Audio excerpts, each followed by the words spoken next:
teman-teman, bertemu lagi nih dengan saya, Rita Nafinatul ini. Dalam pertemuan kali ini, kita akan membahas metode survei dalam penelitian kuantitatif. Ngomong-ngomong, teman-teman udah pada tahu belum nih tentang metode survei dalam penelitian kuantitatif? Kalau belum, yuk kita belajar sama-sama. Jangan lupa disimak ya. Baiklah, yang akan pertama kita bahas yaitu tentang pengertian dari penelitian survei, di mana penelitian survei adalah salah satu metode penelitian yang digunakan untuk mengumpulkan data dari sampel responden dengan menggunakan teknik pengumpulan data seperti wawancara, observasi, kuesioner, seperti itu. Nah, penelitian ini juga bertujuan untuk mendapatkan gambaran umum mengenai karakteristik atau perilaku suatu populasi berdasarkan sampel yang diteliti. Nah, dari penelitian survei ini kira-kira manfaatnya apa sih? Nah, penelitian survei ini bermanfaat karena mampu memberikan informasi yang akurat dan objektif. Nah, metode ini juga efisien dalam hal biaya dan waktu karena hanya menggunakan sampel yang mewakili populasi saja, seperti itu.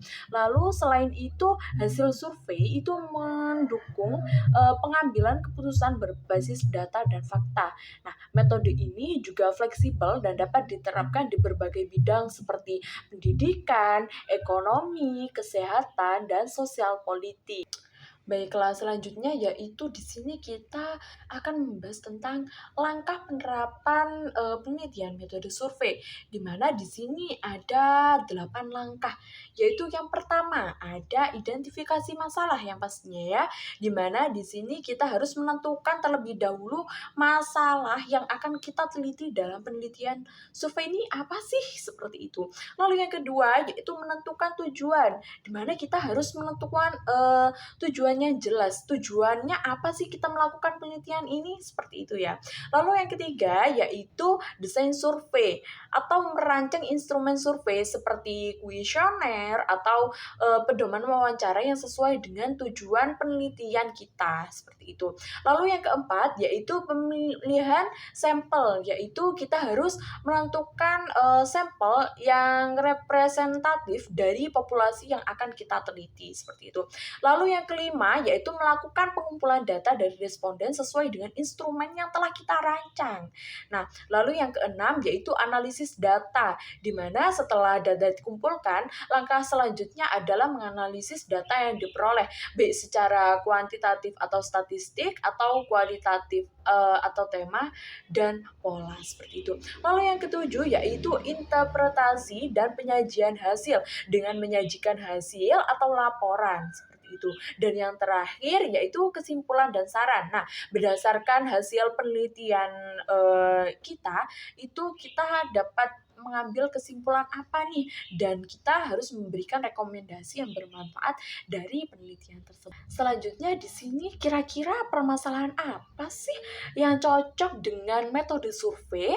Oke, di sini kita bahas untuk permasalahan yang cocok dengan metode survei itu ada 4, yaitu ada kepuasan, persepsi, opini, dan evaluasi program atau layanan. Di mana di sini contoh dari kepuasan.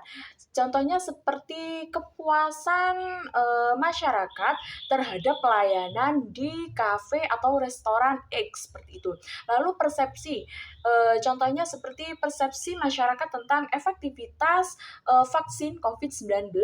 Lalu untuk contoh opini yaitu opini mahasiswa terhadap kuliah tatap muka pasca pandemi COVID-19, seperti itu. Lalu yang terakhir yaitu evaluasi program atau layanan. Contohnya penilaian warga terhadap program bantuan sosial di desa X, seperti itu. Nah, misal nih ya, kita melakukan suatu penelitian dengan metode survei ini. Nah, dan kita itu meneliti tentang kepuasan pelanggan restoran dengan menyebarkan kuesioner kepada pengunjung yang ada pada restoran tersebut untuk mengetahui aspek pelayanan, kebersihan, ataupun harga yang pada ada restoran tersebut. Nah, lalu kita menyimpulkan perbaikan yang diperlukan berdasarkan hasil survei tersebut itu apa saja sih? Nah, seperti itu. Nah, di situ kira-kira contoh judul yang sesuai dengan penelitian survei kita itu apa sih, Kak? Nah, di sini mungkin untuk judulnya itu bisa analisis kepuasan pelanggan terhadap kualitas layanan yang ada di restoran. Baiklah, mungkin itu saja sih pembahasan kita hari ini tentang metode survei. Semoga bermanfaat ya untuk teman-teman semuanya. Kurang lebihnya saya mohon maaf. Wabillahi taufiq wal hidayah. Wassalamualaikum warahmatullahi wabarakatuh. Bye-bye.